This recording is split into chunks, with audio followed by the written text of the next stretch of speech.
بعضی وقتا بازیگرای معروف مجبورن برای قبول یه نقش قید هیکل خودشونو بزنن و افزایش یا کاهش وزن چشمگیری رو داشته باشن. میدونم که کنجکاوین تا با این بازیگرا و تغییراتشون آشنا بشین. پس همین حالا عضو کانال لنز بشین و این ویدیوی باحالو به هیچ وجه از دست ندید. شماره 1. چاتای اولسوی. چاتای اولسوی در سال 2019 برای بازی در فیلم آزادیکساکا که قرار بود در اون نقش کشتیگیر اسطوره‌ای ترکیه کجا یوسف رو بازی کنه، مجبور شد 20 کیلو اضافه کنه و وزن خودش رو به 100 کیلو برسونه. اما این فیلم لغو شد و چاتای موند و یه اضافه وزن وحشتناک. در نتیجه خیلی زود دست به کار شد و با کم کردن این 20 کیلو در مدت کوتاهی برای شرکت تو پروژه بعدی خودش آماده شد. اما این اولین باری نبود که چاتای برای ایفای یه نقش وزن خودش رو تغییر داده بود. اون تو سال 2015 برای بازی در فیلم دلیبال مجبور شد 7 کیلو و نیم کاهش وزن داشته باشه. شماره 2. موراد ییلدیریم. موراد در سال 2014 برای بازی در نقش صادیق توران در فیلم کریملی در عرض یک ماه 12 کیلو کاهش وزن داشت.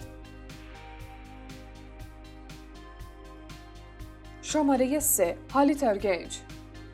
هالیت ارگنج که بعد از بازی در سریال قرن باشکوه مدتی استراحت کرد، بعد از اون برای بازی در نقش جدیدش در سریال وطنم تویی در عرض یک ماه و نیم 14 کیلو کاهش وزن داشت.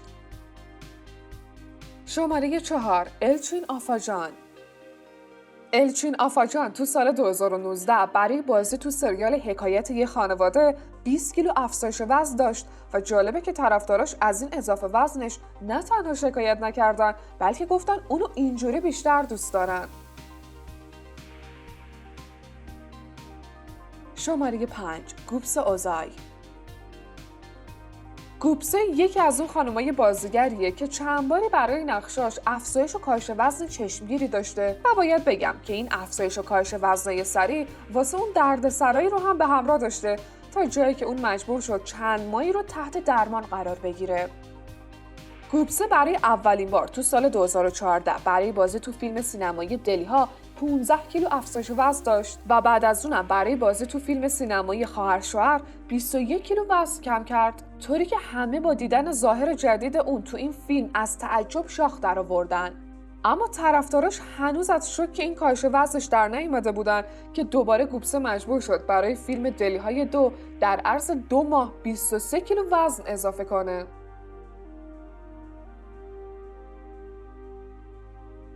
شماره 6. ازگی مولا. این بازیگر تو سال 2019 برای بازی در نقش لرزان در فیلم کارهای سازمان یافته 2 در عرض یک ماه و نیم 10 کیلو کاهش وزن داشت. شماره 7. ییلماز اردوان. ازگی مولا تنها بازیگری نبود که برای بازی تو فیلم کارهای سازمان یافته مجبور شد وزن خودش رو پایین بیاره. علاوه بر اون، ییلماز اردوان برای بازی در نقش آسیم با کمک ورزش و رژیم خیلی زود تونست 6 کیلو کاهش وزن داشته باشه. شماره 8. آراس بولود ایناملی. آراس در سال 2013 برای اینکه بتونه نقش پسری با مشکلات جسمانی به نام احسان رو در فیلم سینمایی آماده ایم بازی کنه، مجبور شد وزنش رو به شدت کاهش بده.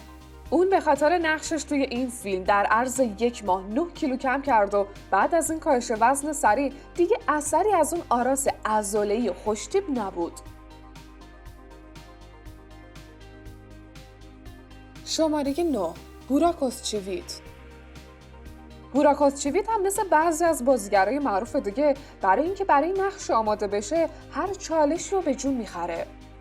اون که با بازی در نقش بالی بیگ در سریال قرن باشکوه به شهرت رسید، برای اینکه به آمادگی لازم برای این نقش برسه در مدت کوتاهی زیر نظر 2 متخصص 9 کیلو کم کرد و کلی هم آموزش تیراندازی با کمان و شمشیرزنی دید.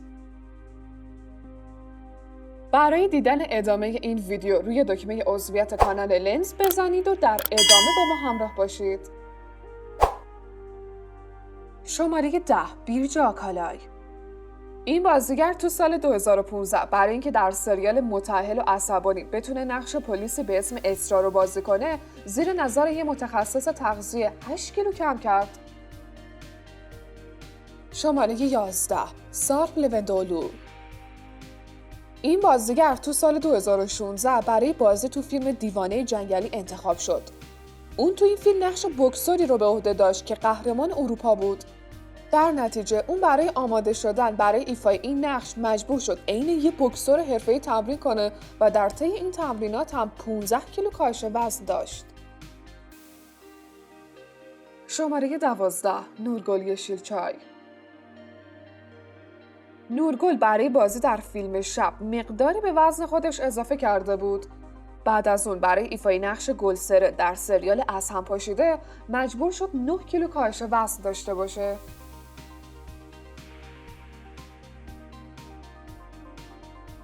شماره 13 ارکان پتکایا.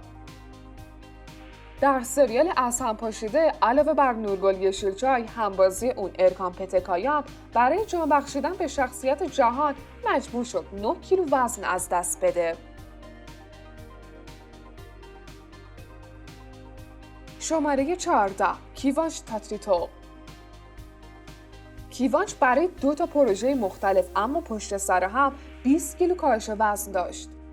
اون ابتدا برای بازی در سریال کوزیگونه 13 کیلو و بعد از اون برای فیلم سینمایی رویای پروانه 7 کیلو دیگه هم کاهش وزن داشت و یه جورایی اون برای طرفداراش غیر قابل شناسایی شد.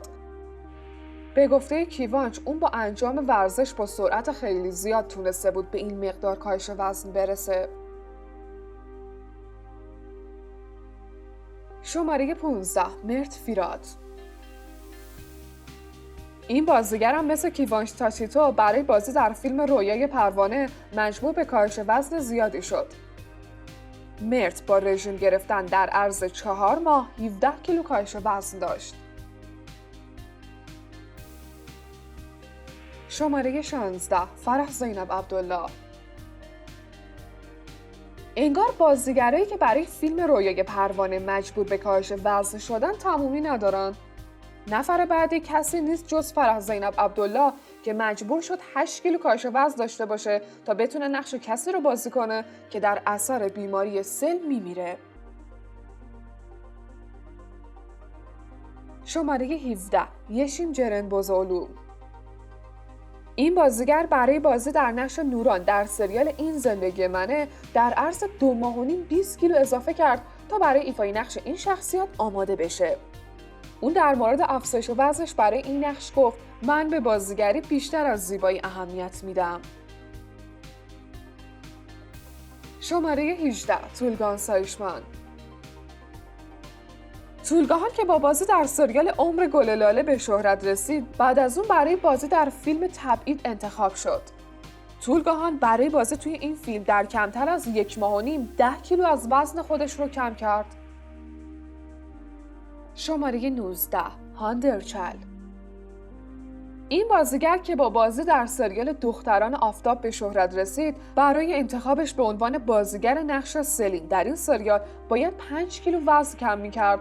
پس هانده وقت رو از دست نداد و در عرض 1 هفته با خوردن آب و سوپ به وزن مناسب رسید و این نقش رو به دست آورد.